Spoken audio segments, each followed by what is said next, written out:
So Grace O'Sullivan, tell us, what were you doing climbing barefoot up the side of an anchor of a Russian warship? That was about 1986, and we were campaigning in the Mediterranean.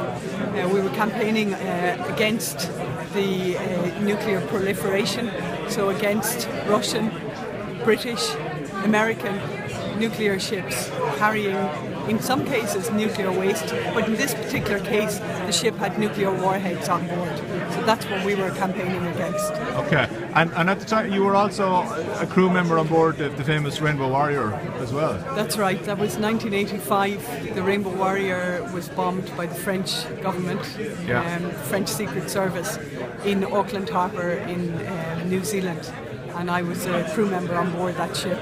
We'd been sailing for a few months prior to arriving to Auckland, and then our plan was to sail on to Mururoa, where the French were testing underground nuclear bombs, and the French decided to try stop us in our tracks, and they bombed the ship, killing one of our crew members. Yeah, you were on board at the time, or you were just off? Luckily that night I was off the ship. Half of us had gone ashore, so we weren't on board. And I often wonder, would there have been more fatalities if all of the crew had been on board? Yeah. Moving on now, almost 30 years later, who are you now? What do you do? And what's your role going to be in the forthcoming European elections? Well, I'm a mother of three. I live in Tramore. I've always cared for people and for the environment, and that's following through today. And that's why when Eamon Ryan asked me to stand for the European elections on the 23rd of May as the Ireland South candidate, I said yes, I would be honoured to do that. I think we have a lot to do. I think we're really, in terms of the environment, things are worse than ever.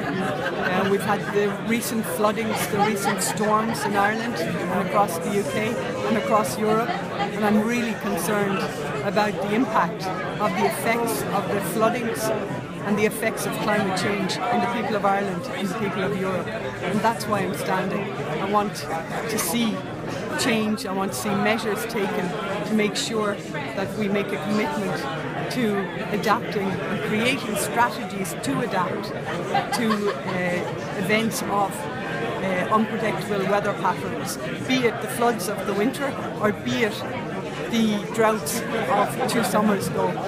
We have to be prepared, we have to have a good strategy, and I think we can do that. I want to do that as an MEP, a Green MEP in Europe. Right.